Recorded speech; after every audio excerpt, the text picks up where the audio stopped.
So we take an elastostatic. So you have a domain and you have a boundary, and there is a governing equation.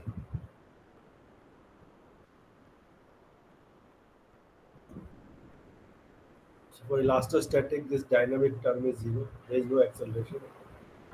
So this equation applies to every material point, every material particle. How do you define a material particle? Some infinitesimal volume.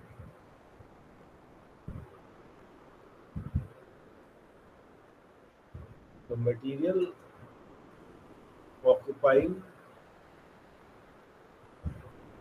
an infinitesimal volume. So this equation should be satisfied at every point.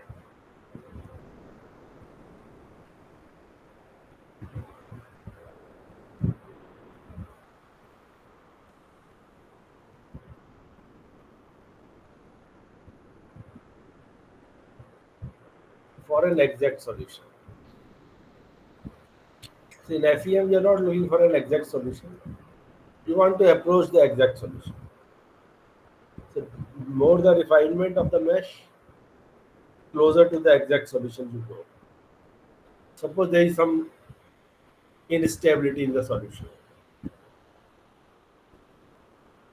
then refinement will not lead you to a convergent solution.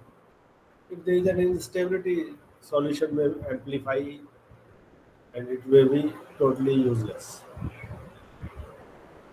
So we have to just see that first thing is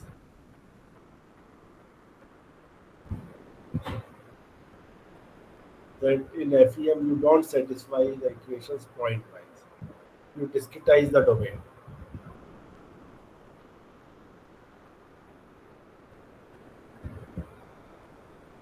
Now you may say that equation of equilibrium should be satisfied at all the nodes. So it is no longer everywhere. See, the equation of equilibrium, your governing equation, is satisfied at all the nodes.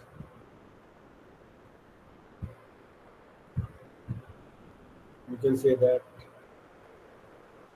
you can say that it is satisfied in an integrated manner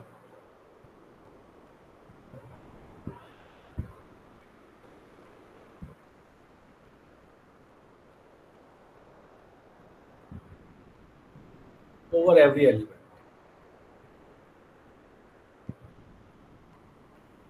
If you just take one element,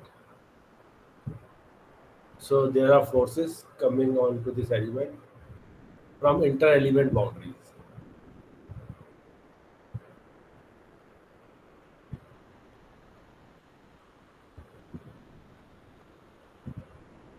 So they transmit internal forces.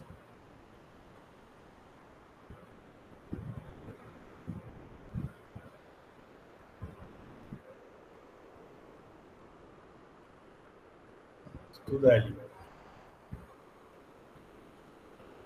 Also, there are external forces. Some force may be acting directly on it, and there may be some body force, like gravitational force.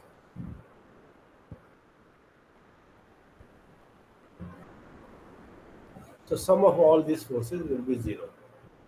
If the body, if the entire body is in equilibrium, each part of it has to be in equilibrium. So Newton's laws are said to be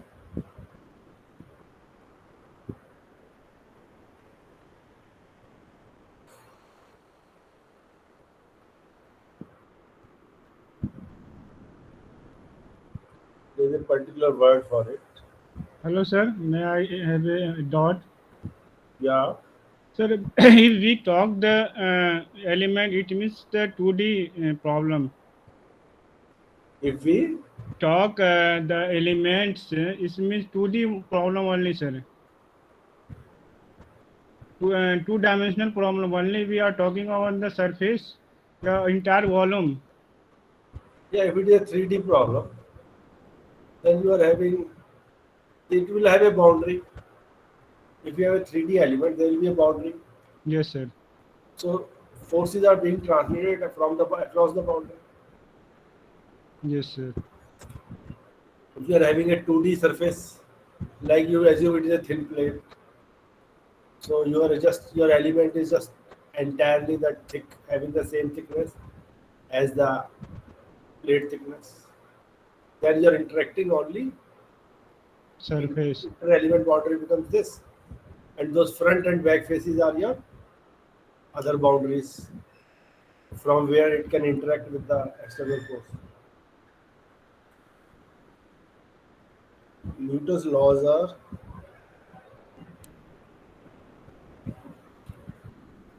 there is a particular word I am not recalling, which says they apply everywhere. Whether it is a particle, if the body is in equilibrium, each particle of the body is in equilibrium, each part of the body is in equilibrium. You take any part, so this part will be in equilibrium, this part will be separately in equilibrium. So equilibrium is maintained by internal forces acting across the part boundaries. Okay. Now these equations are not valid at every point. They are valid either at the nodes or you say integ- in an integrated manner over the element. Like for example, you take a rigid body. You have taken a body like this.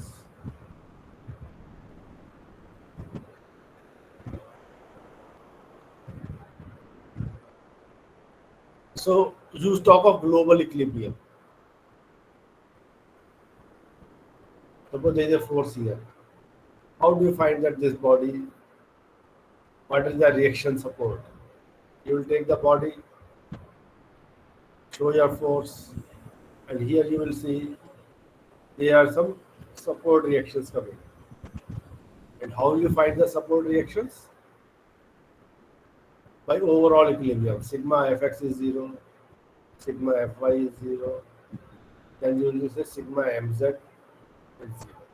And you will take as you can take this movement about this reference point A, where this bar is hinged. So using these three equations, you will be able to find your unknown. Suppose there is some additional force F. So you will be able to find what are the reactions here for the body to be in equilibrium. If it is in equilibrium, you are able to find that. So this is global equilibrium.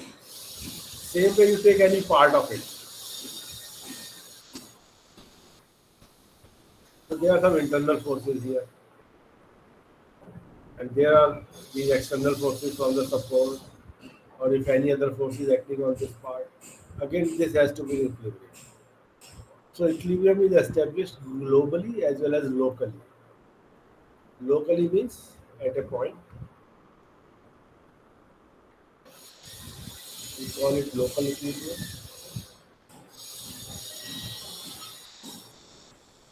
We call it global equilibrium. So we can talk of equilibrium at element level. So in an integrated manner, you integrate the forces over the boundary, you integrate the forces over the body, or any point force, you add it up. Vectorial sum should be zero. Also, movement about any reference point should be zero. So that's the way you do equilibrium analysis. Now, why do you get? How you have been able to reproduce the exact results? So we took a simple case. We applied a force P. Now you see, due to this force P, what is the strain? Yes, of course. What is the strain?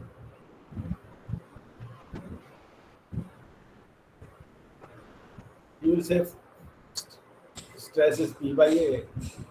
This is your strain. So you find everywhere strain is same. So how you can get a constant strain? This is known as constant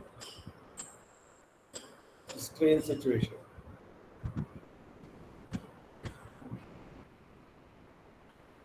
Now, how you can have a constant strain? So displacement, if you say u is equal to ax, so what is the advantage? Suppose you say u is equal to ax plus c. So this is a, you are describing displacement as a linear polynomial. So what is the advantage of this interpolation? Number one, it handles a constant displacement. So u can be equal to c. So that is like a rigid body displacement. Any interpolation you give should be able to handle rigid body displacement, and it should not generate any stresses if you give the entire body a rigid body displacement. Second thing is, it should be able to satisfy constant strain situation. You see, if you take du by dx, it is equal to a, which is a constant strain situation. So this is something minimum required for a interpolation. So here you have interpolated displacement by this function. So it can handle a rigid body displacement and also a constant strain situation. A more general description can be u is equal to ax square plus bx plus c. Now it can handle a varying strain. Du by dx is, so this represents a varying strain. So when we are doing our FEM analysis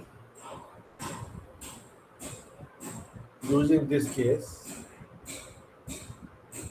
now I got two nodes and I am using a displacement.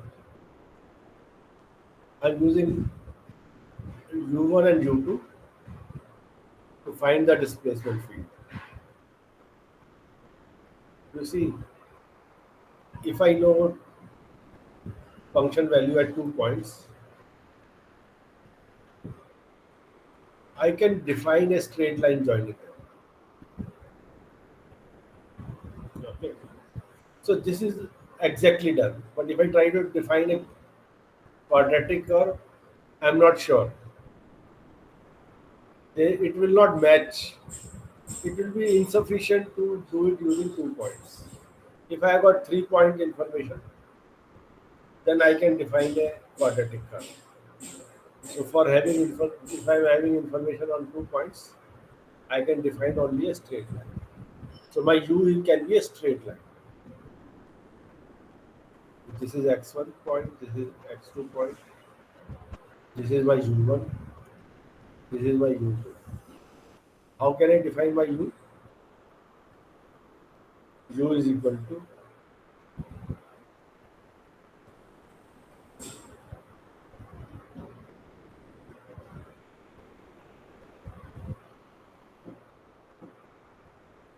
this kind of an equation you can define.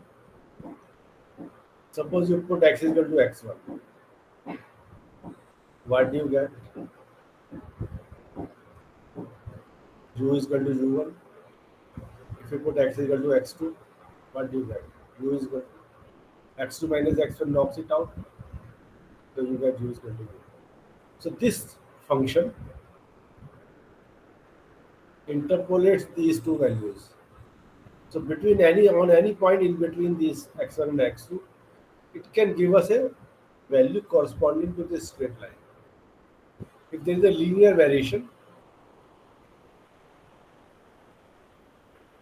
in the value from point 1 to point 2, you can describe by this function. Now suppose I want to find the du by dx. What is my du by dx?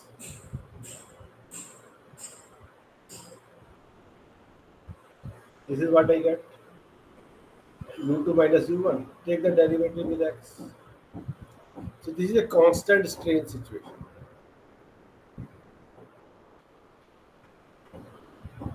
constant strain element. You have described the description between node 1 and 2 with this function. You want to write like this. What is multiplying with u1 here? You just take a look at it.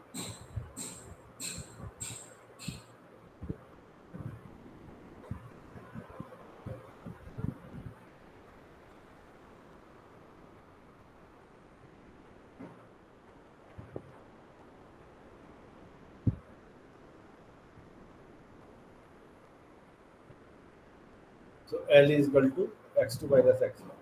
Can you see this? If I put x is equal to 0,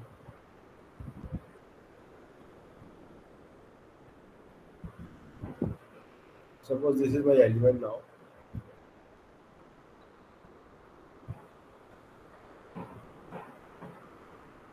But what I could have done is, so it was 0 and L, x1, x2. So if I put x is equal to 0, I get u1, these two go to 0. If I put x is equal to L, so becomes 1, this becomes 0, here I get u2. The same way I can define these are called shape functions. I could have done it in a different manner. What it would have become if I'm using this data, u is equal to what multiplies this u1? 1 plus, here you see x minus x1 upon x2 minus x. That is why multiplying with x. u1 plus what is u2?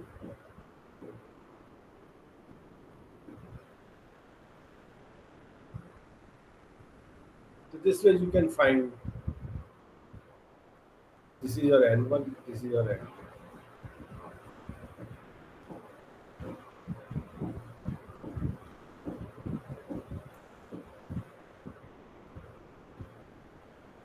Okay, now what I was doing, I had a case like this.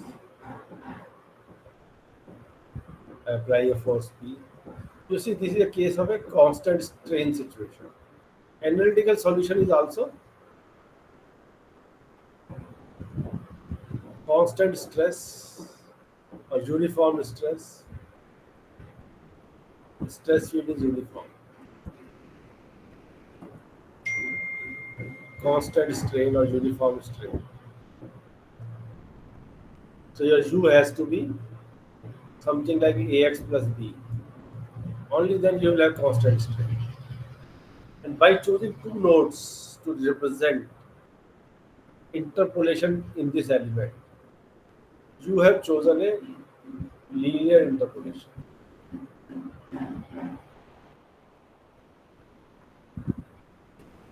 Two noded element ensures linear interpolation. So whatever displacement field you have assumed in this body is the same as that of analytical result. Analytical result is also same. Had it not been the case, you would have got a different result. Is it all right?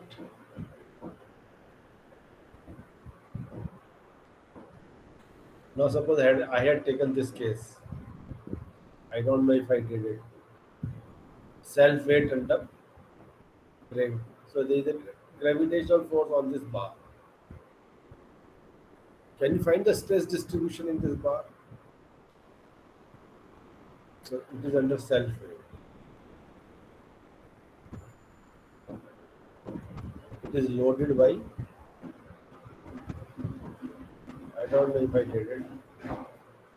So you take a coordinate system, you take this position, you draw free body diagram of the lower half.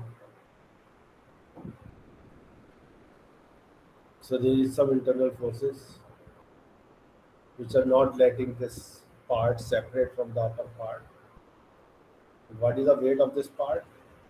Entire length is L. Density you say is rho. Rho is linear density. So what is the mass of this remaining part? What is the mass of this remaining part? Rho into L minus x. If this distance is x, this is L minus x.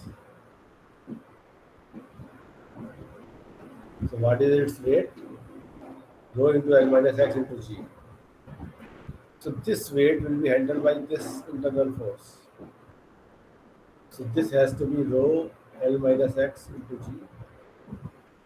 So what is the stress here? Sigma xx.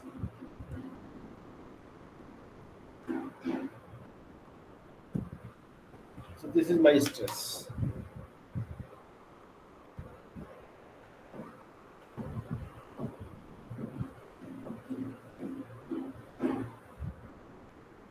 So you see now the stress is no longer uniform. At x is equal to L, what is the stress? 0. Put x is equal to L. At x is equal to 0, what is the stress?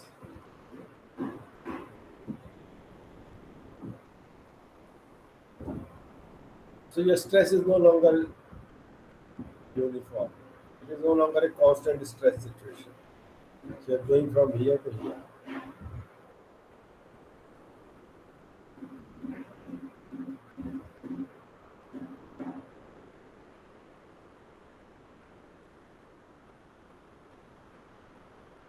So you put it here. X is equal to 0, no GL by A, x is equal to L 0.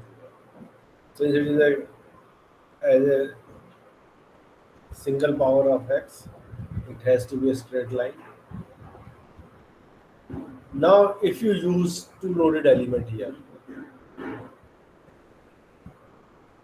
so it's a linear interpolation.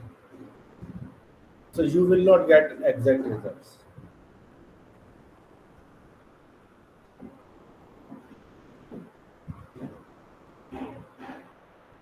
You will have an error.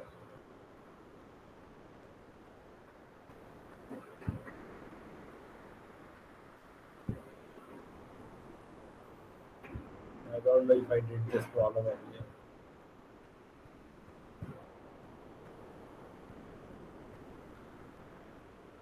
So, for getting an exact solution, you should try to use maybe a quadratic interpolation. You can define a three noded element.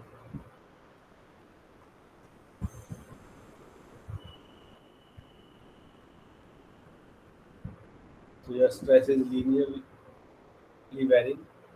So your displacement is having a quadratic variation. So which can be handled by a quadratic element. Then you will get an exact result. But had you used just two noded elements, suppose you were using it element 1, element 2. So it is a linear interpolation in both the elements. Then as you increase the number of nodes, your results will improve. But you will never get an exact answer. Do you understand, Afroz?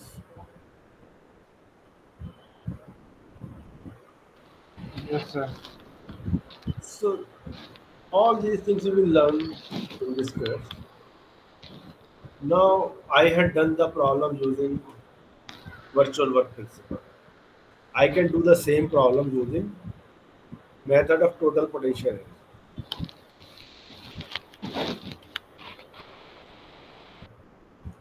So you define something called potential energy. The potential energy is represented by pi, and you define it like U minus W. U is strain energy, and this is potential of external nodes.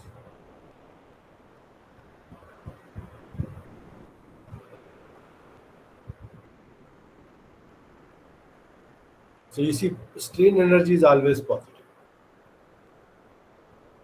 So it is something called positive definite. So in case the body is not strained, it will have zero strain energy. Otherwise, it will be always greater than zero. So here you will see that one term is positive and another is negative.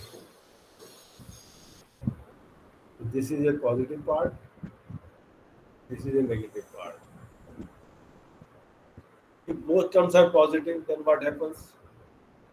You are, another thing is at equilibrium, phi is a minimum. The total potential energy is a minimum at equilibrium. Suppose you have a body, you apply loads, you have got some constraints. Now what happens is, because of these loads, there will be some deformation, and body will acquire such a state, such a deformation field,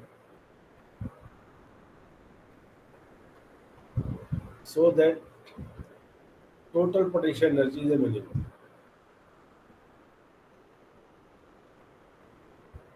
So this is called theorem of minimum potential energy. So body will equilibrate in such a fashion that this total potential energy is a minimum. If the potential energy varies like this, so here you see it's a minimum. So configuration, as you change the configuration, potential energy is having different values. But for the configuration, it has a minimum value. That is the equilibrium situation. So that is what every system tries to achieve. So we'll take a simple case of a spring mass system.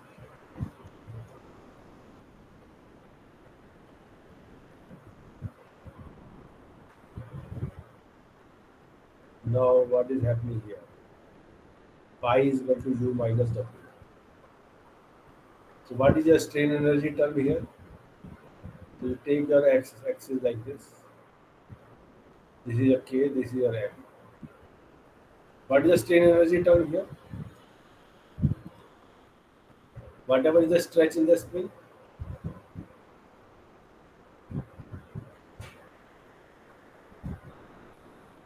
what can you do is you try to measure this X from here and you measure it from the equilibrium position.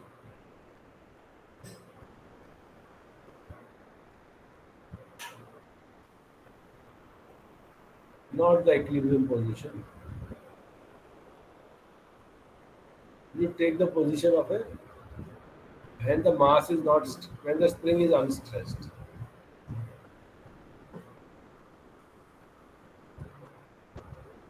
Unstressed spring. You measure the displacement of the mass from that position. Then you let the mass gradually descend. Assume there is a gravitational force, but you are letting it gradually descend. So gravitational force is gradually increased to full value. So this is a force equal to mg. So mg value is reached gradually. It is not immediately released. It is not doesn't reach immediately.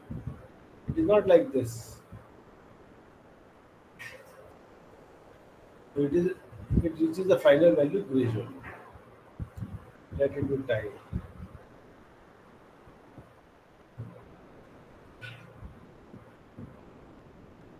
So we are taking a quasi-static situation.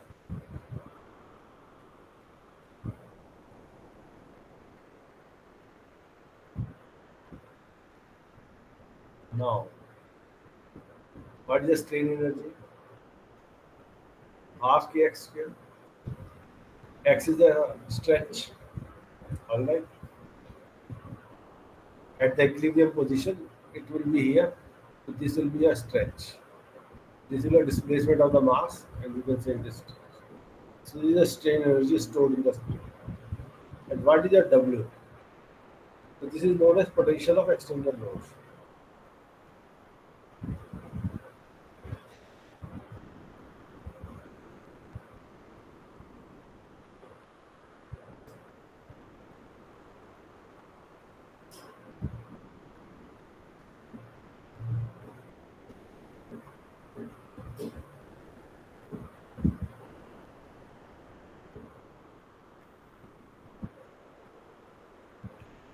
So what is W here? Anybody?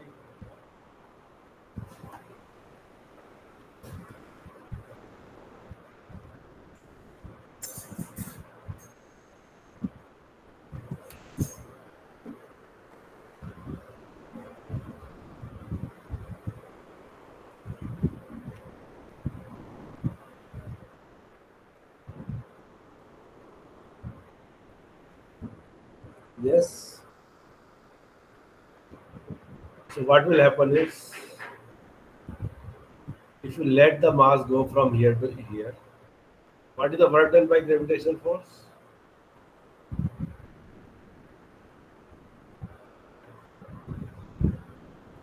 Anybody? What is the work done by gravitational force?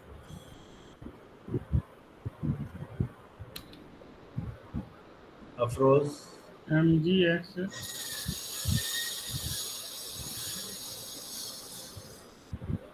So what is happening is, you are assuming that already full force is achieved. Only then you can say it is mgx.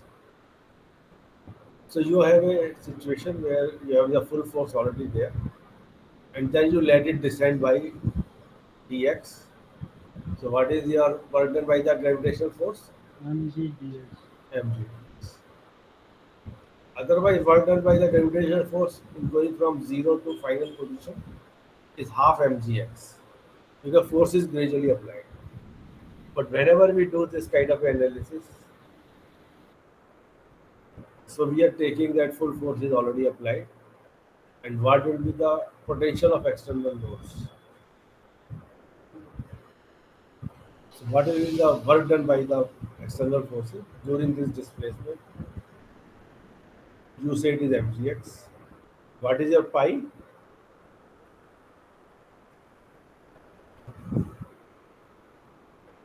So you will see that there is a one positive term and another negative term.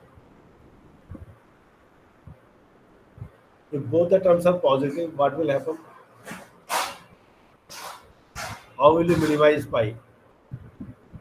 So del pi by del x. What you are getting? So for minima, it should be 0. So you get x is equal to mg by k. But if you are having plus k, plus this was a plus, then you will get kx plus mg is equal to 0.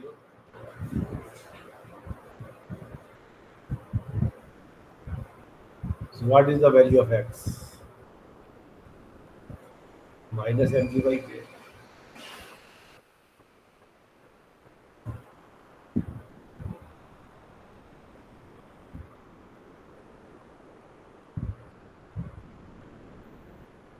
So you find that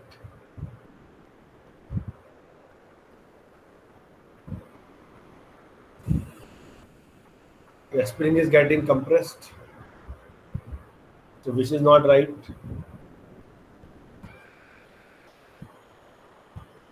This means compression. So that can happen only if you had a force which was compressive. If you had something like this and a force was there the opposite direction, then you will, what is the work done by the force? As this mass goes down by x, what is the work done by force? Strain energy as it stretches is half kx square. What is the work done during the this displacement as it comes down? P into x. And you see angle between P and displacement is 180 degrees, minus px. In that case, you will have to use a minus px for the work done by the external force. So this is the potential of the external forces. So this then you will have half kx square plus px, where you are having a compressive situation, and your equilibrium displacement is a compression. Do you get it? Now, if we just try to plot these two functions, we have got pi is equal to half kx square minus kx. Sorry.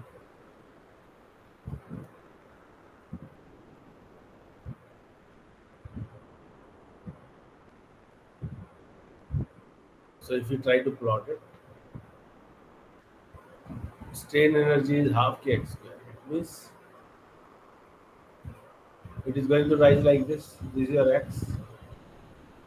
This is your pi. This is the u part. What happens to the potential energy as x increases? It will go like this.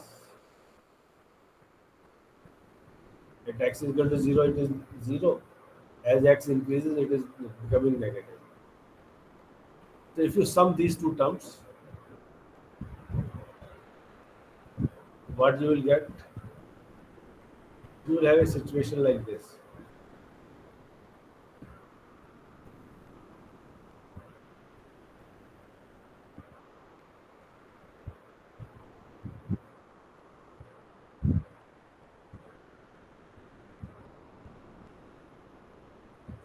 This is your pi. This is your equilibrium position. So you find your equilibrium position by minimizing pi at what configuration? So you have an equilibrium configuration.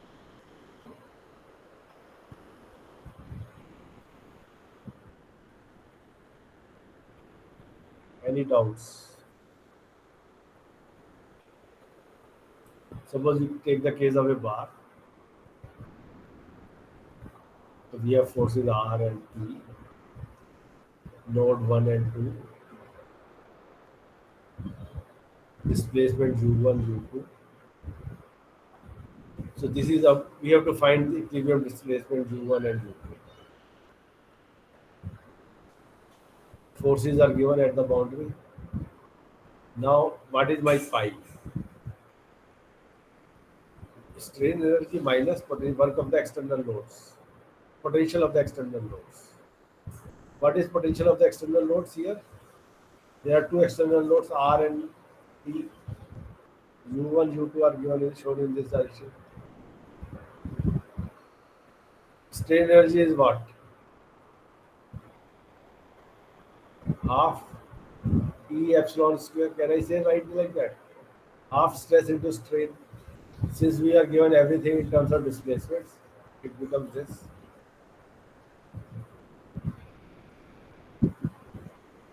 What is my strain in this case?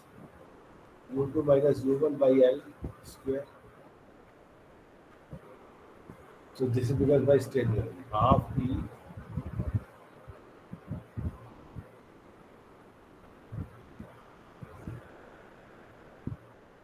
So this is a strain energy density. You have to multiply also by the volume. So volume is A into L. So this becomes a total strain energy of the body. So you multiply with A and L. What is work potential of the external loads? RU1 minus PU2. Any doubts? So we have to minimize pi. What are the independent variables? So with respect to, you can change only U1 and U2. So what do you do? Del pi by del U1. These are your two equations. If you take the derivative with U1, what do you get? Sir, I have a doubt, sir. Yeah. Sir, in the both R and P negative direction. You see, I have taken R positive direction, Yeah. P positive direction, U1 positive direction, U2 positive direction. So their dot product is RU1, PU2.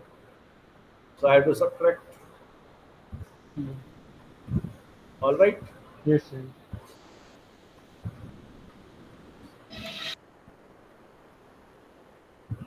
So what is my del pi by del u1? You take the derivative with u1. u1 and u2 are your unknowns. So what do I get here?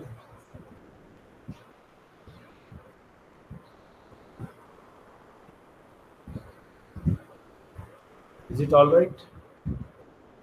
Its derivative first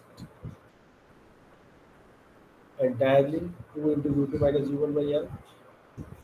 Then you have to take derivative with u1. The chain rule of differentiation minus r is equal to 0. What is your del pi by del u2?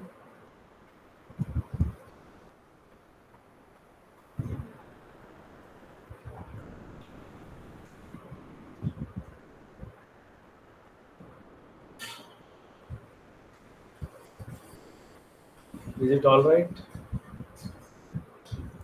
Yes. Have I made some mistake somewhere? No, sir. Or there has to be L square.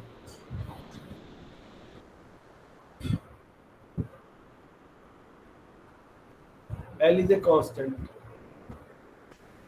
So its derivative, so you can take it to outside this square term. So it is only u2 minus u1 whole square you have to take differential. Okay. So what is your first equation? The second equation. So your first equation becomes EA by L u1 minus u2 is equal to R. What is my second equation? EA by L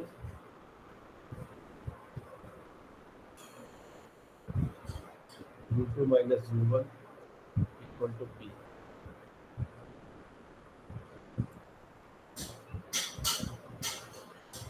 So you can write it in matrix form 1 minus 1 minus 1 1.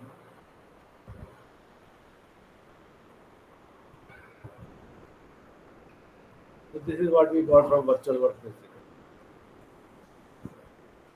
If you put u1 is equal to 0, so u2 becomes PL by AE.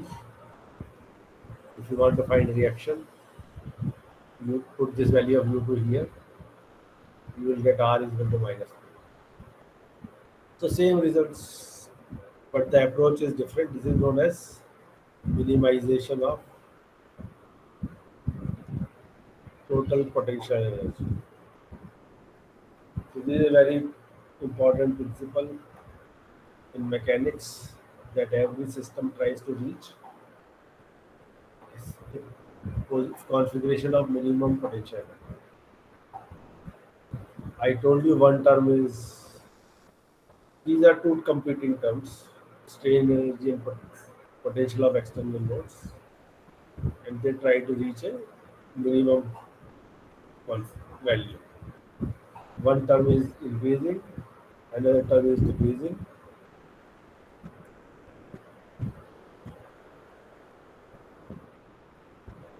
For example,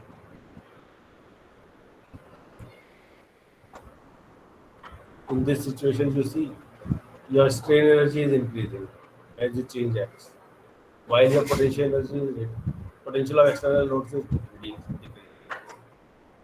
So you get a minimum somewhere here.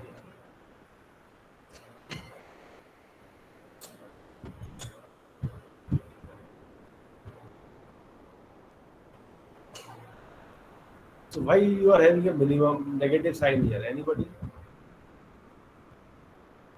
Of course, why there is a negative sign?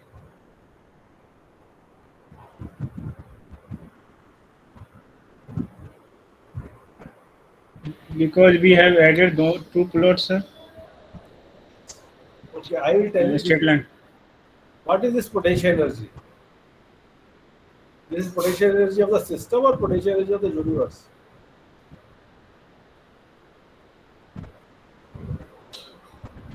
System, sir. So, what is the loading mechanism here? Who is applying the external force? Gravity. So, there is some external agency which is applying force. So strain energy of the body is increasing at the cost of potential energy of the surroundings. Somebody is working to strain the body.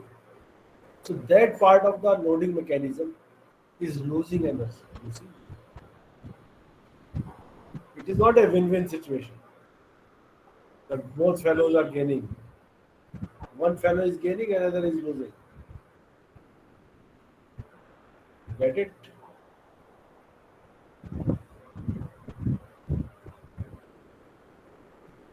When I was having a situation that half kx square plus px, I had applied a compressive load. What was happening? Now, at the equilibrium situation, your x was coming to be negative. So you see, this term is negative when x is minus p by k, while this term is positive. So one term is positive, one is negative. So whatever strain energy is there, it is coming at the cost of some loss of energy somewhere else, some loss of potential energy somewhere else. So loading mechanism has done work. You see, you had a spring system. Somebody was pushing. So this thing went to this. So some work was done on the spring. You see, spring got compressed. Some work was done on the spring. Where this force is P, if this is delta, it is doing some work on the spring. What is happening to the loading mechanism? There is a reverse force coming onto the loading mechanism by this force P. Loading mechanism is causing a force P on the mass, while mass is causing a force in the reverse direction on the loading mechanism. You see, of course, Newton's third law, Yes, sir. reaction and reaction are equal and opposite. So, what is the work done on the external agency? You see, external fellow is also moving this deflection delta, but these two are in opposite direction. Angle is 180 degree. So this dot product will be negative. So external agency is losing energy, while your spring mass system is gaining energy. So this is something called potential energy of universe. It is not system. It is system plus surrounding. Am I clear?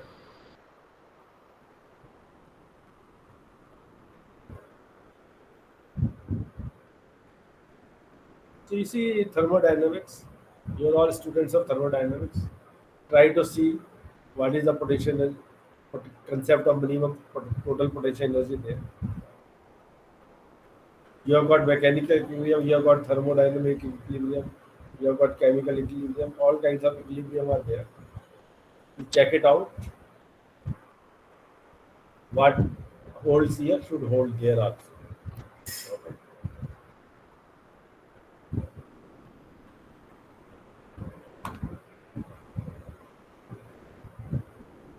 So this concept of total potential energy can be applied to a 3D solid. I applied to a 1D situation. Everything is same. If you take a 3D solid, what do you do? So you say pi is equal to u minus w. What is your u? Sigma colon epsilon.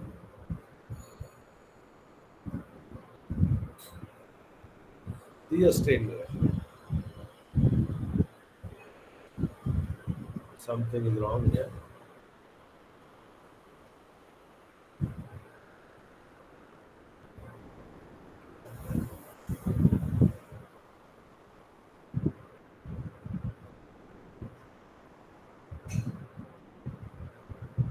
You integrate over 0 to epsilon, whatever is the final value. You have such a relation.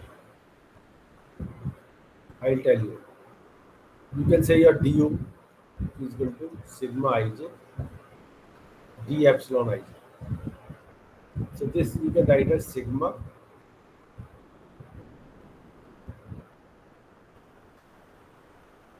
So this is a strain energy density.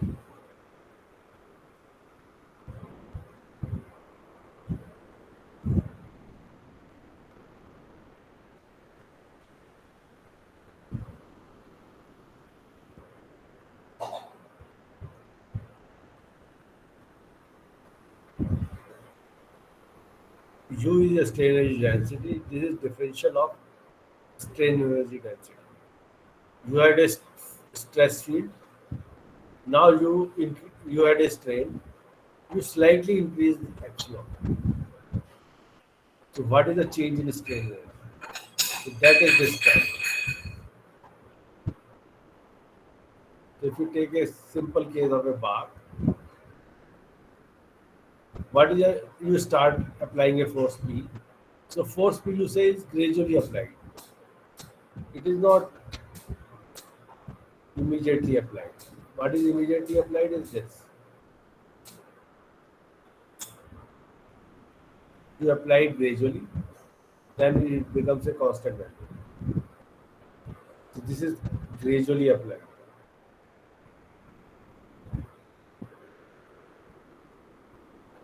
You apply over 1 second, for example. If you apply over millisecond, microsecond, it becomes like a dynamic situation. The body may not be able to equilibrate. It needs time to equilibrate. You apply a impact load, it will not be able to equilibrate. So there will be some situation where you will have accelerations. Before the body elastically responds and equilibrates at different points, and you will find some kind of a wave propagation. Now here, how do you find strain energy?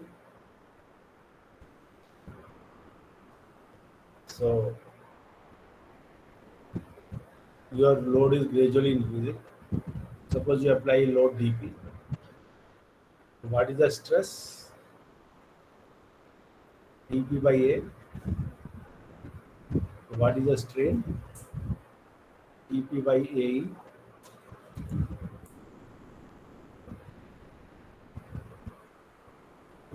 So your stress was dP by A, and your strain was dP by A. Now you further increase the load, make it further dP plus dP. So now you will find that your stress has become 2 dP by A, while the increase in strain is dP by A. So you went from 0 to dP, then dP to 2 dP. So you keep increasing the load. So your stress will keep rising. While your incremental strain during every going from sigma to sigma plus d sigma, you have got an incremental strain, d epsilon. So you can say that this was your situation. So this is your sigma, this is your sigma plus d sigma. And during this process, you had a strain d epsilon. So what is the area of this rectangle? So you can say it is something close to sigma d epsilon. Can you say that? So this trapezium is nearly equal to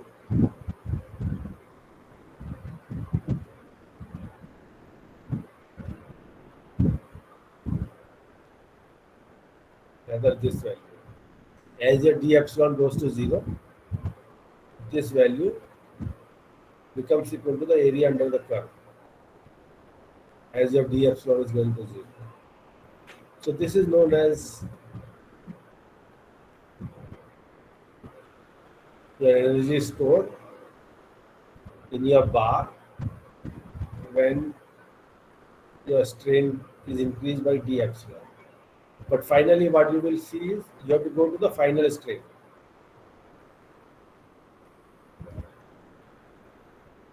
So, what is happening to the stress? As your strain is increasing, your stress is also increasing.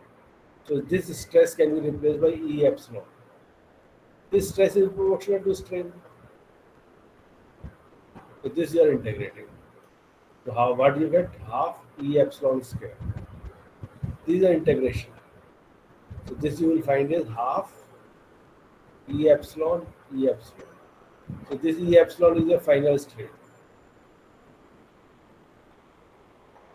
So, so what do you get?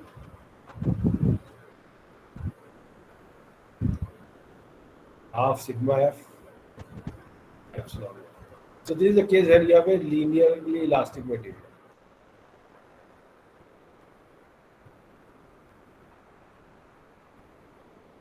So sigma d epsilon becomes your strain energy density. But you have to integrate over the volume. First you integrate going to the final strain, then you integrate this over the volume. Every part of the body has different kind of strain. It goes from zero to some final strain, zero to some final strain. So you add up over all the body. So this will be total strain energy.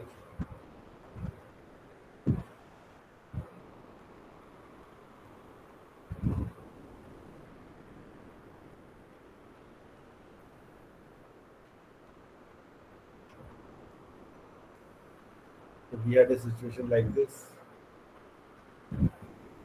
You had a force P.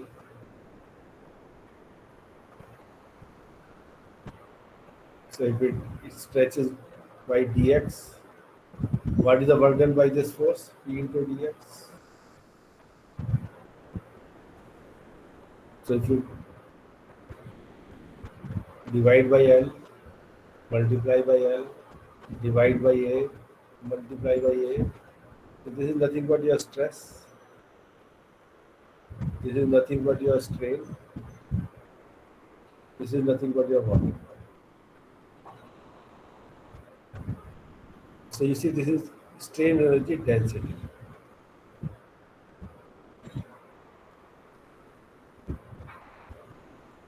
So because once you multiply with volume, you get total strain energy. So you have to integrate it over the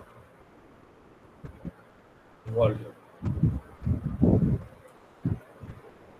So what we could have done, we could have taken a small element. So if I take a small element here, so I know the stress here. I know how much is the strain here. If this displacement is ux, if this is ux plus delta x.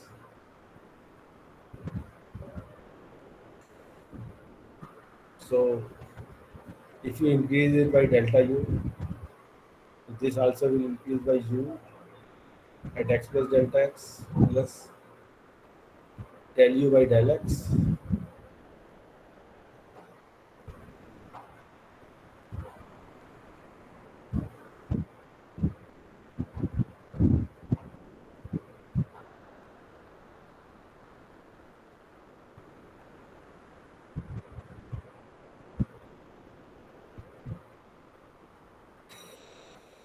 So you have u here, displacement ux plus delta x.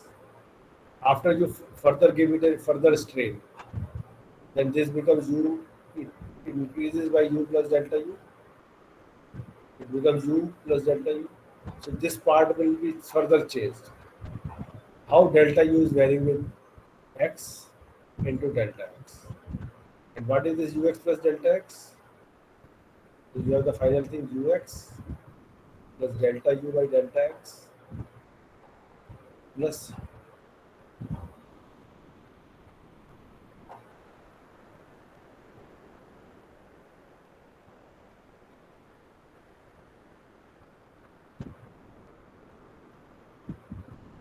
so what is the change in length? What was the initial change in length? When you had u and ux plus delta x. So at that time you say it is delta u by delta x into delta x. You divide by delta x. So that was your initial strain. You added some further strain by increasing the first part by delta u and second part proportionately by derivative of this delta u with x into delta x. So what is the new strain? What is the delta into?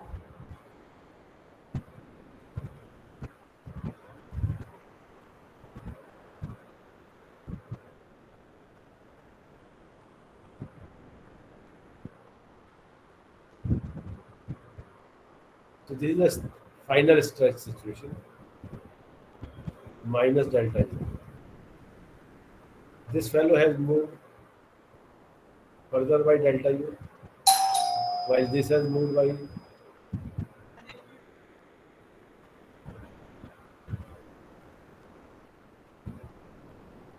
Also, there is a delta u here also added. This part has moved by delta u, and in addition to this, also this part by Taylor's theorem. So, what is the delta L2 in the final situation?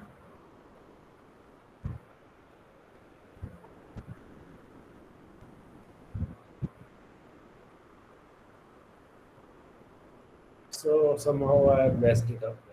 So, this is my delta L2 over delta x. That becomes a strain.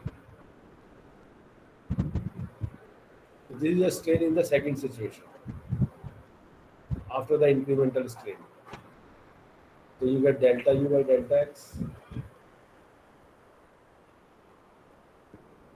So you see what is the change in strain?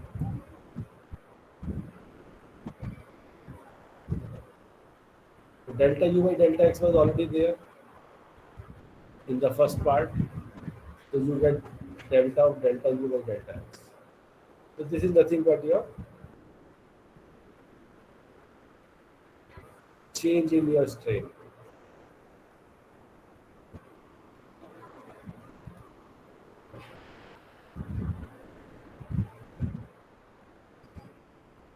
So during this period, whatever was your stress, you can say it was sigma.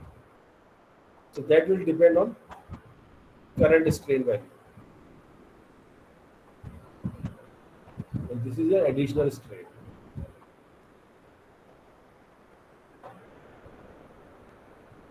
So in going from,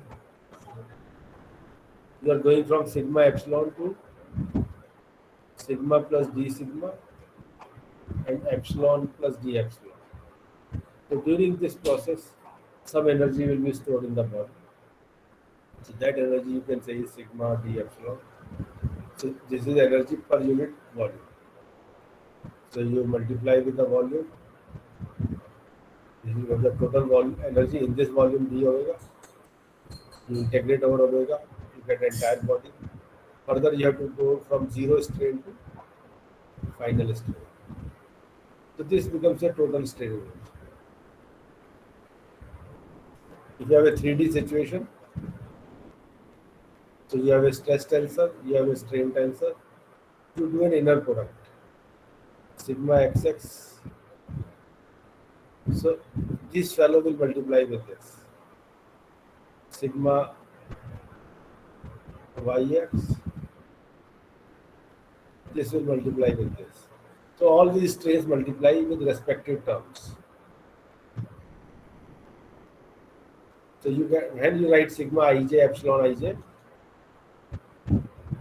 you are having 9 terms. Sigma 11 d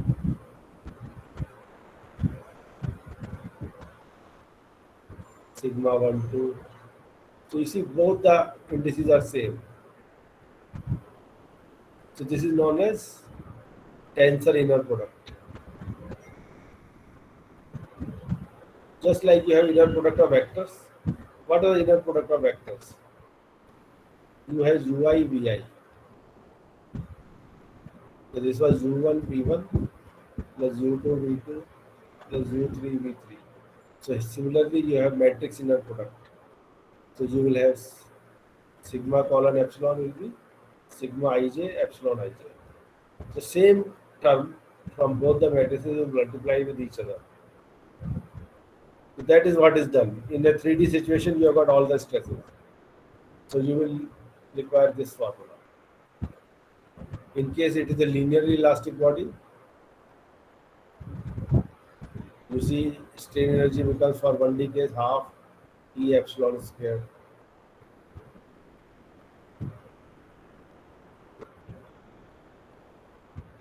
This is the total strain energy.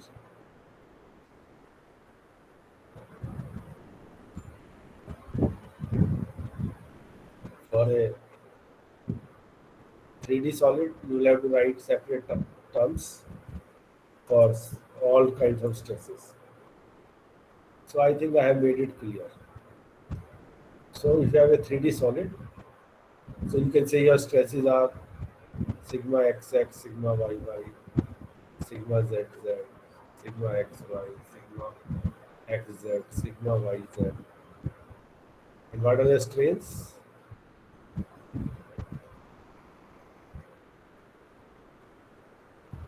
Engineering strain you can use.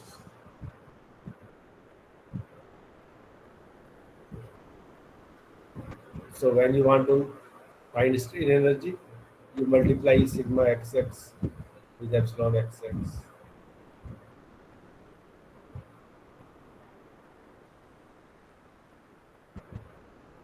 So you know that if it is a linear solid, you will have a half.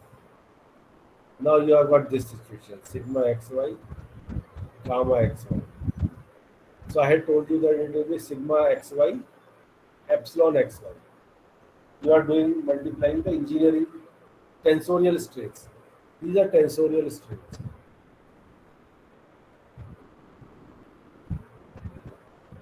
While this is engineering shear strain.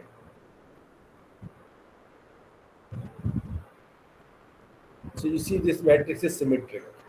So you will have also sigma yx, epsilon yx. These two terms you have to add up. When you are doing the calculating the work done, strain energy there is a half term. Now when you add it up, you get sigma xy. This you can replace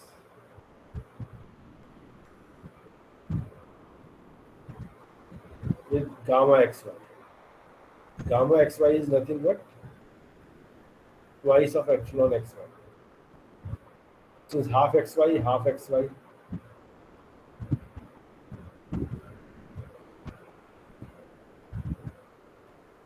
So you'll have a term half. So it will incorporate the other term also. Okay. So this is what is required for finding strain energy.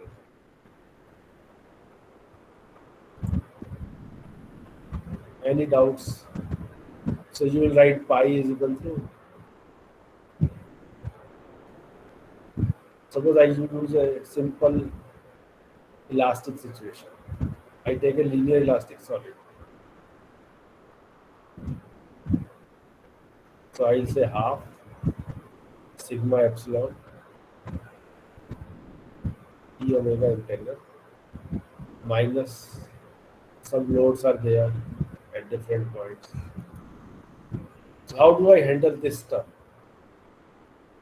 I had told you that sigma is equal to d epsilon. I can write this matrix. Something we did in for a virtual work principle. And what was the epsilon? P Q. And Q was by U1, V1, W1.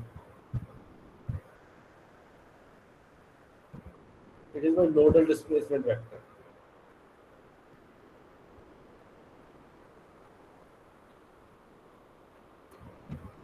So what do I get?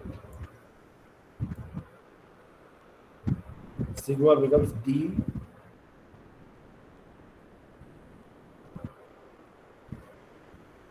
So this was my sigma. And what is my epsilon? Now you are doing inner product of these two. So what do you get? Basically you have written them like vectors. 6 terms here, 6 terms here. So you can write it as epsilon transpose sigma.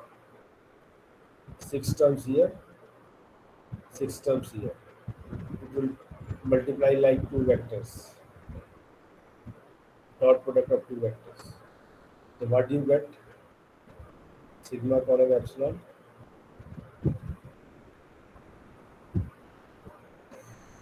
So you have to do transpose of this. Q transpose B transpose DBQ.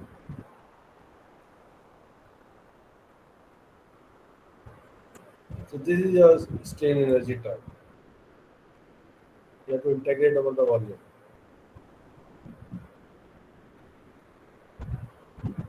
So these are your matrices. This matrix is called nothing but K matrix.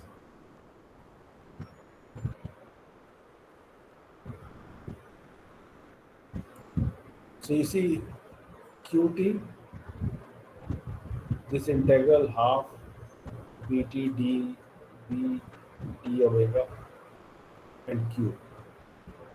These Q's are nodal displacement vectors. They are like they are not varying. They are a full displacement vector. So it's not a function of x. It's just nodal point values. So integration you do over this. So you see this will be like K matrix. You can call it a K matrix. So what it is becoming?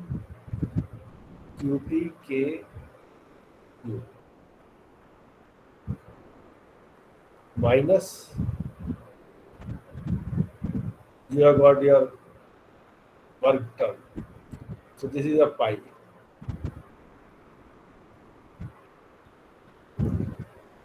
So you can even take this K outside, half outside. So it becomes half.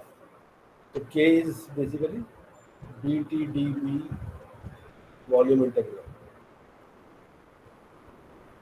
So if you want to take its derivative with Q, what you will get? Anybody? What is the derivative of this term with Q? Afroz,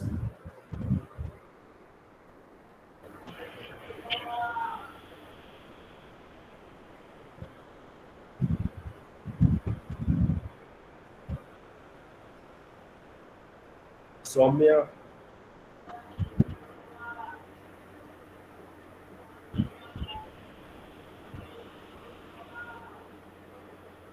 Dipali. Anybody who will tell me the derivative of this term with Q vector?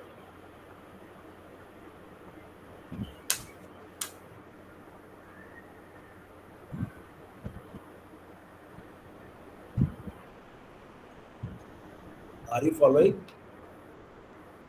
Afroz, are you following till now? What I have Sir, done?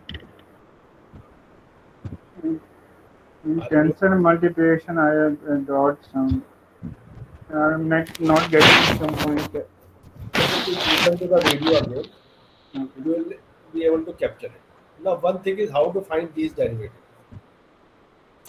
I'll do a simple problem. Then you will see how I do. Suppose I have a function half I is equal to half, not half. Yes.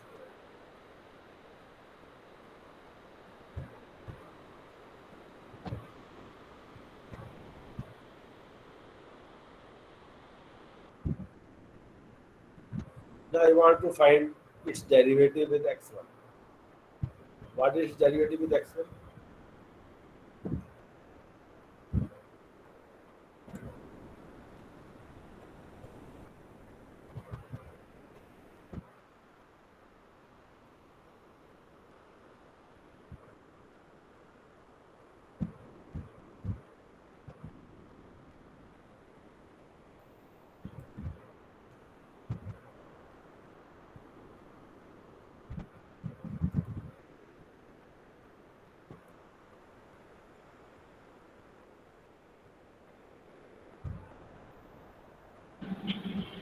So what is derivative with x2?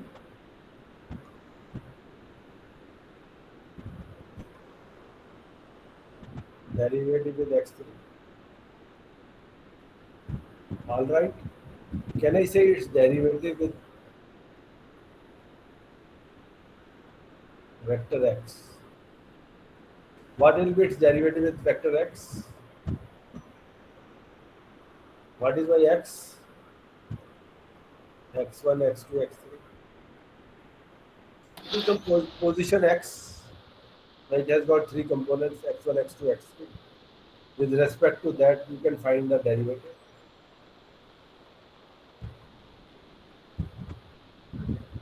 So what you will get?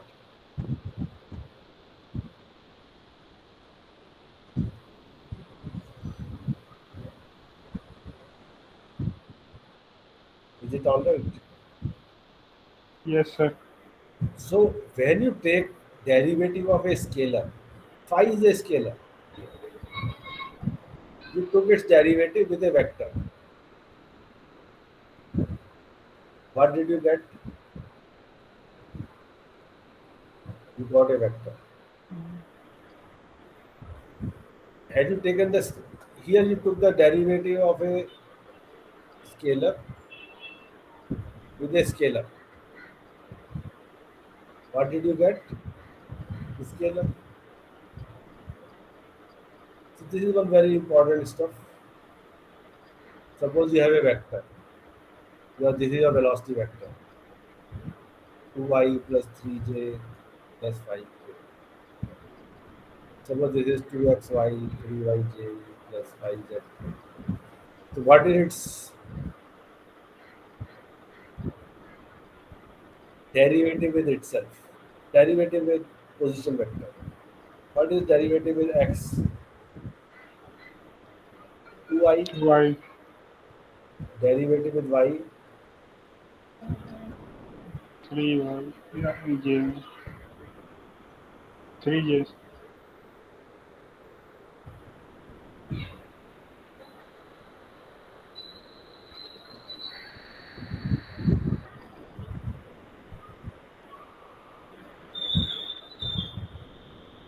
So how will you write it? If I say del v by del r, where r is equal to x, y, z. So you see derivative of a vector with a vector. How will you write?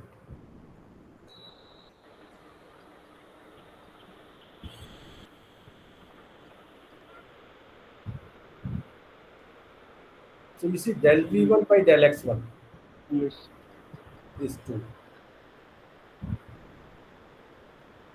Del v1 by del x, del v1 by del y. So you see vi comma j. So you take derivative with only x1. So what do you get? Derivative of v1. So this is your v1. This is your v2. This is your v3. Third component. Component in x direction, y direction, z direction. So its derivative with x is 2. The derivative of this term with x is 0. Derivative of this term with x is 0. You see, 1, 2, 3. You put it with x. So you are generating the first column. What is your second column? 3, So you are having derivative with 2. All these terms are there. So v1 with y, 0. Mhm. The third column, you see it has to be something like this. So you get a tensor of order 2 when you take a derivative of a derivative. Suppose your vector was this.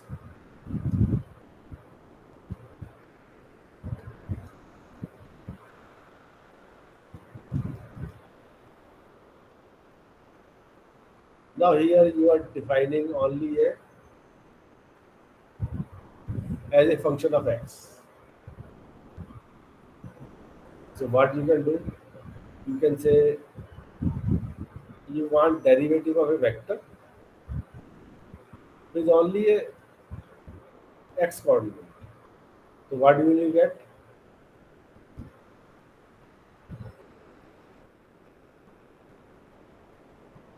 So when you took derivative of a vector with a scalar, This is a scalar now.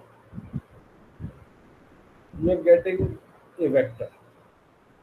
So when you take the derivative of a vector with a scalar, you get a vector. When you take derivative of a vector with a vector, you get a tensor of order 2. So I wanted to find the derivative of this term half qt k q. So this derivative I wanted with respect to this vector q. What will I get? Now let us expand it also. So this is half. How will you write this term product? Kij qj. Is it all right?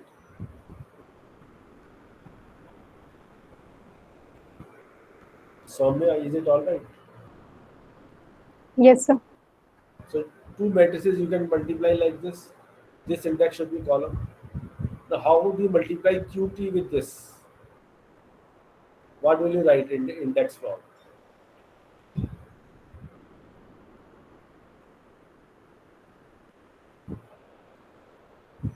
Afroz,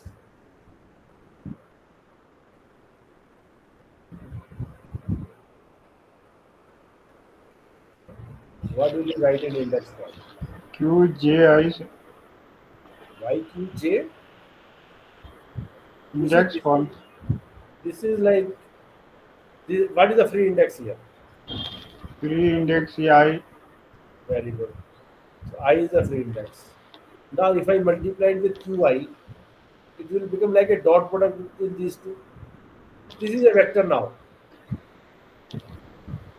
Matrix multiplied with a vector is a vector. Yes, Only sir. one free index is here. So one free index is of a one vector. Is of a vector. If you multiply with another a vector like this, it becomes a dot product. Now you don't have any free index. It is like a scalar sum. This thing is like a scalar sum. You had a Q matrix, you had a stiffness matrix, you had a Q vector. These two will give you, suppose this is 3 by 3, this is 3 by 1. What is the matrix order? 3 by 1, 3 by 1. Yes, sir. and this is 1 by 3. 1 by 3 into 3 by 1, what do you get? 1 by 1? 1/3. 1 by 1. Okay. So you are getting one final scalar answer. You see, this is some kind of a strain energy. Strain energy is a scalar. You add it up. 9 different terms you are going to add up and you get this. Okay. Now this is what you are having. Now you want its derivative with,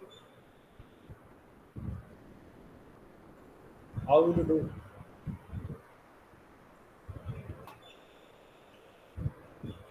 I have given you, I think I give you the book called Voltic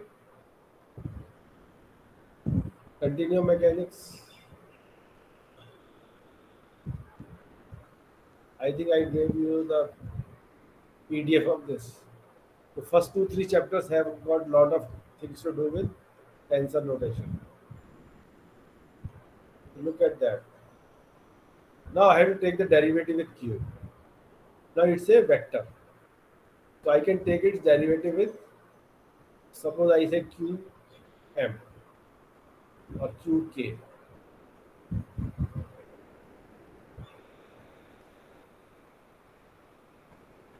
You see, it's a QK. So it is different from all of them. It can be anything. It can be Q1, Q2, Q3. While here they are taking all the values.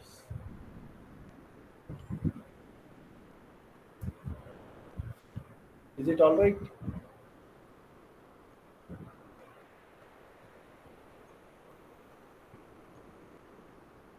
I am taking derivative of the vector. So it has to be some arbitrary index k, which is like a free index. It is a free index now. Here there is no free index, all dummy. So I will take care that I don't use any of these indices. Dummy means I can replace it with M. All I can become M. All J can become L. So this fellow has to be different from them. Can you differentiate it, Afroz? It's a simple differentiation. These are all scalars. Can you differentiate them?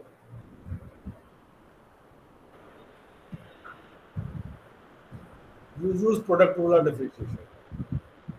Half Kij is a constant quantity. You are differentiating only with Q's. So first you differentiate with Qi.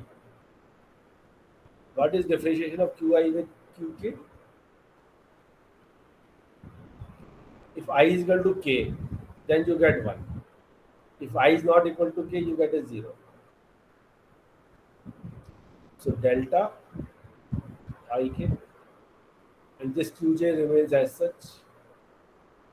You are using product rule plus half Qi Kij delta Jk. Any problem?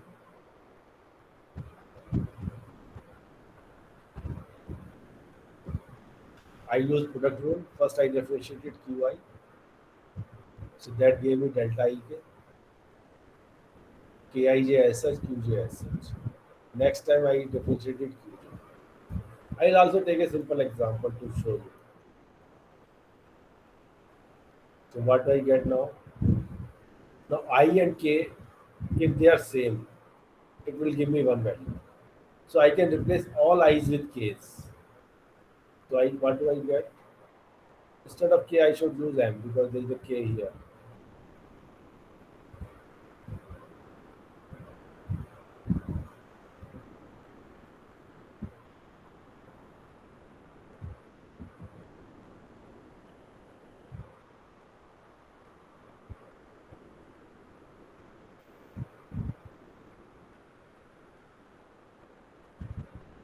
Any problem, Afroz? So what I get half. I and m are same. So I have to replace I with m.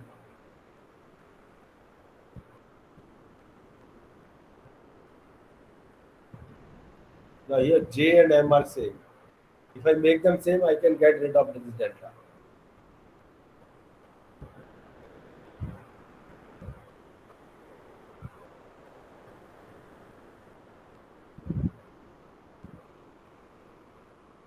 So I get this. Any problem? What is this?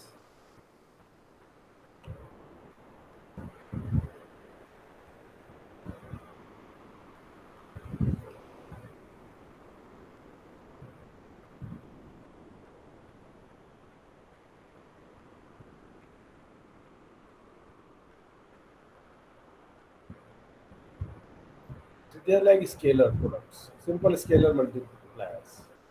So what do you get? Half. Now you see j and j is same, I and I is same. So it is basically like you can replace I with j. It doesn't matter. You can have the same index. It is like a dummy.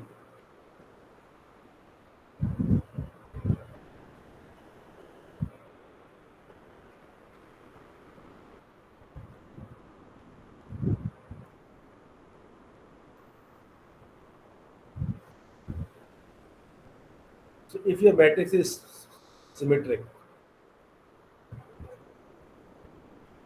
if you have a symmetric matrix,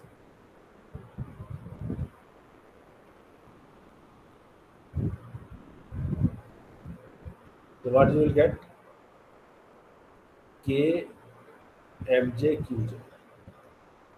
So this will be nothing but k q.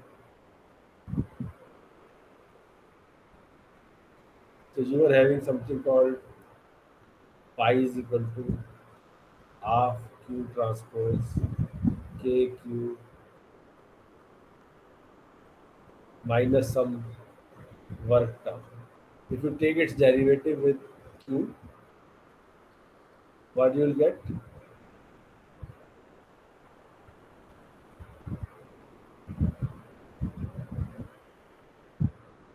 So you see, you have to equate it to zero. So this way you get your stiffness matrix KQ is equal to F. So this will give you some forcing vector. You see delta W. So this is a scalar. You are taking its derivative with a vector. So you get a vector output. So I will take a simple example.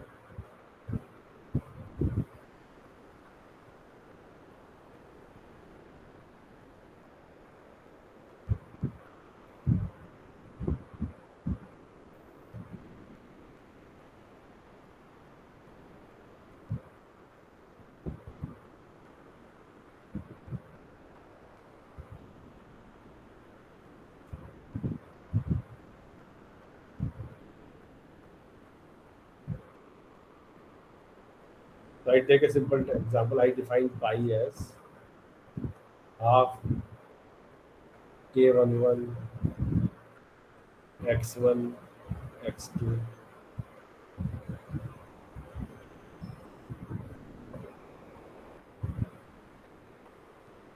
Okay.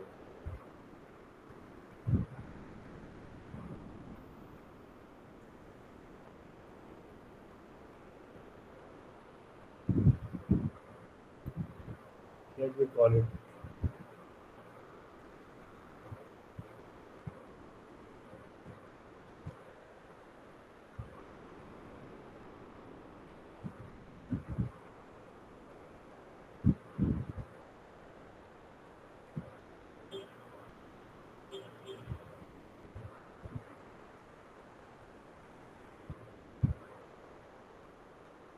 Suppose this is some pi. What is my del pi by del x1?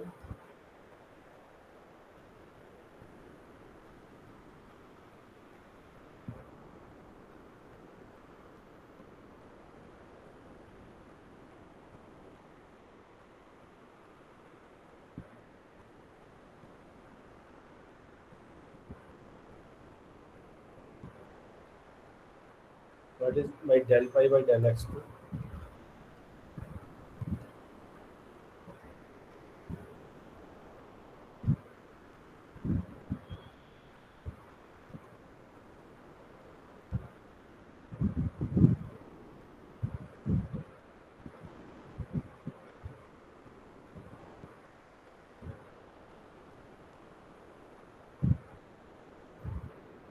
I can write this equation. These two terms.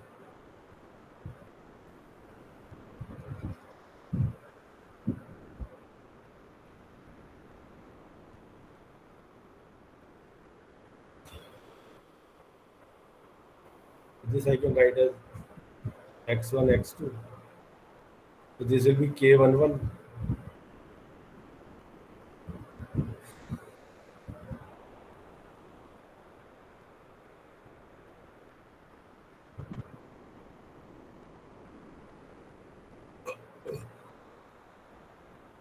This will be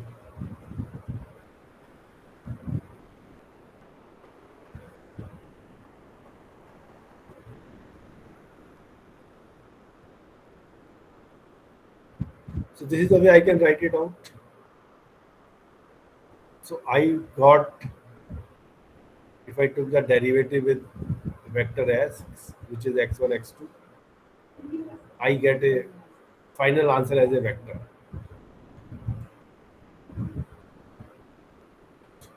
So you have a stiffness matrix K and you are multiplying with a vector. Total thing is a vector. And this is called stiffness matrix. This is known as vector of displacements. Some of them may be unknown. Is it okay?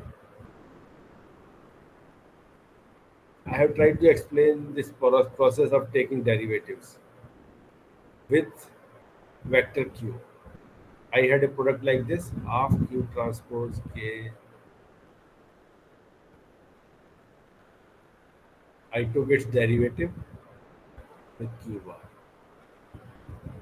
And I showed you that this is equal to k. So that is my process. Now you see this matrix, if you look at it.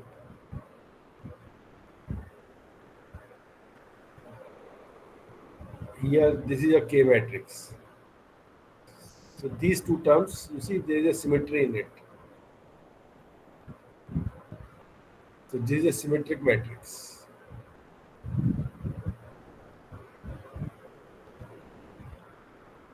It depends how your function, this function look like. You see a pi.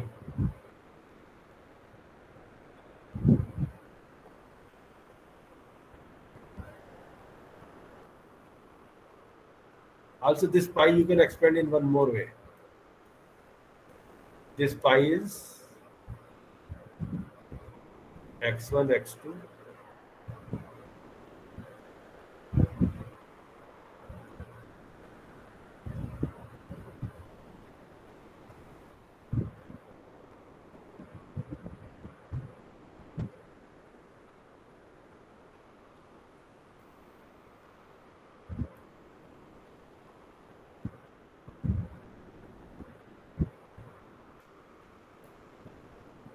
So here there is a half with everyone.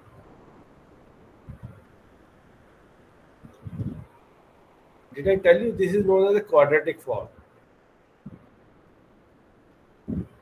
If you expand this matrix, what you get? Half.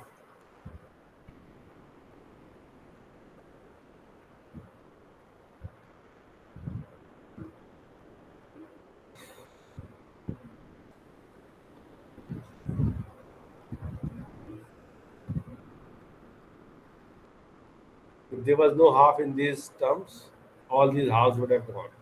That's the way usually you write a quadratic form without these halves.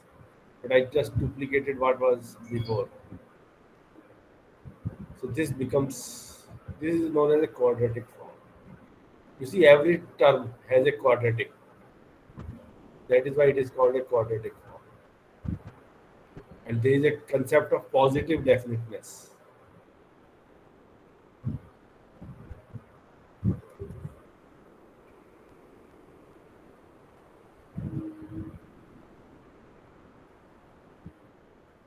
When is this positive definite? You see, this becomes a symmetric matrix. You can convert it into a symmetric matrix. How you can convert it into a symmetric matrix? They have unnecessarily put these halves. Suppose these halves are not there.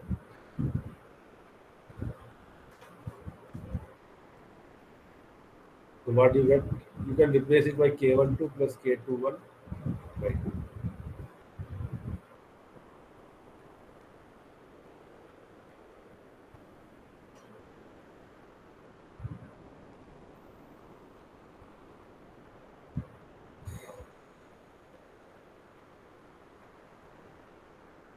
You would have got the same answer.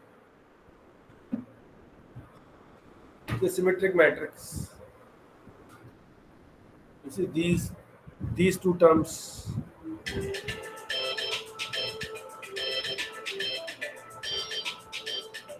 You could have written as half k12 plus k21 x1 x2.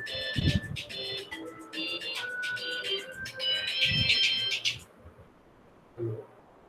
Yes. Madam, we are not interested.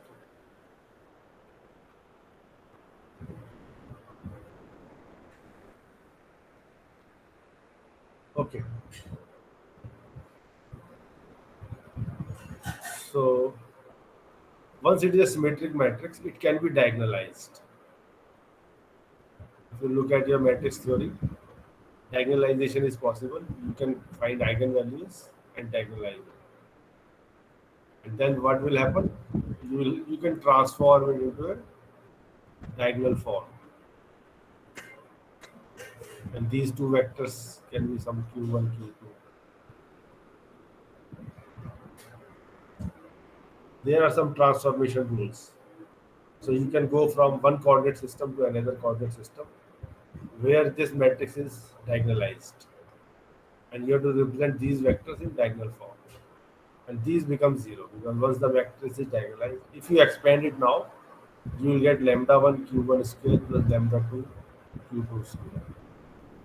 So positive definiteness has an advantage that you can diagonalize the your matrix. Now it is much easier to handle it. Any questions? At times you will find this diagonalization helps in decoupling the equations. So that we will be doing at a later stage. So how do you ensure positive definiteness? If these eigenvalues are positive. If these eigenvalues are positive, this will be always positive. You see, these eigenvalues are positive. This is already a square term. So this entire expression will be positive. So what is the meaning of this? If this matrix happens to be positive definite, whatever will be the value of x1 and x2, your answer will be always positive. Even if you know this is, suppose this is something negative. But overall matrix has positive eigenvalues, then whatever value of x1 and x2 you put, this answer will be always positive. It can be 0 if x1 and x2 are 0. Otherwise, it will be always positive if it is a positive definite matrix or tensor. Maybe I had talked a bit of this earlier. Any questions? Afroz, all right? Is it okay? Yes, sir. Okay, next time. So I have shown you how to get equations for 3D using total potential vector method. I have already done it from using virtual workspace. Basic algebra is similar. Only thing is here you are taking derivatives with respect to the unknown displacement field. That with that q I took a derivative, so that is that. Now next class, what can I talk?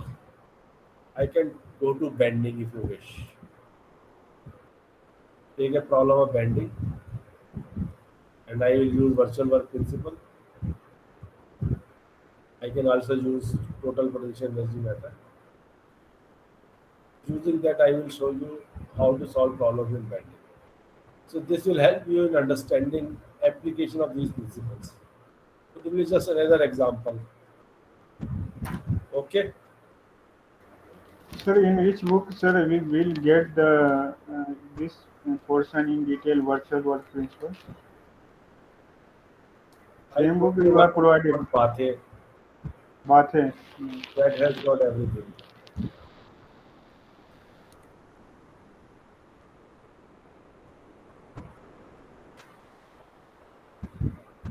So this is also this is Prentice Hall of India publication. If you can buy the book, nothing like it. I don't know if it is still in print. Then there is a book called Zinkiewicz. I think I have sent you these books. Yes, sir. You have sent PDF. So these are the books I like.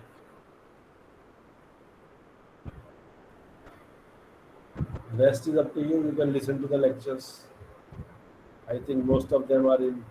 I put on the. Sir, we have not get the some lectures in snapshot या video So mode. whatever I have recorded, I will put it there. Anything else? Any queries? Soumya, are you comfortable today with what I taught?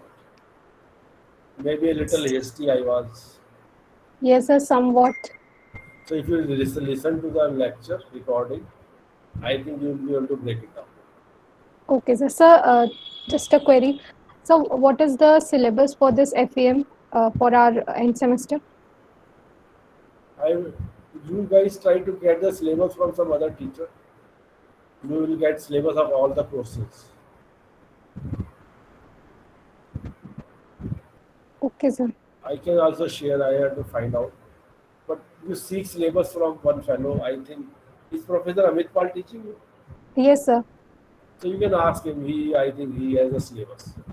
He will share Okay, with sir. you syllabus of the So entire. he shared the syllabus for IC engine only.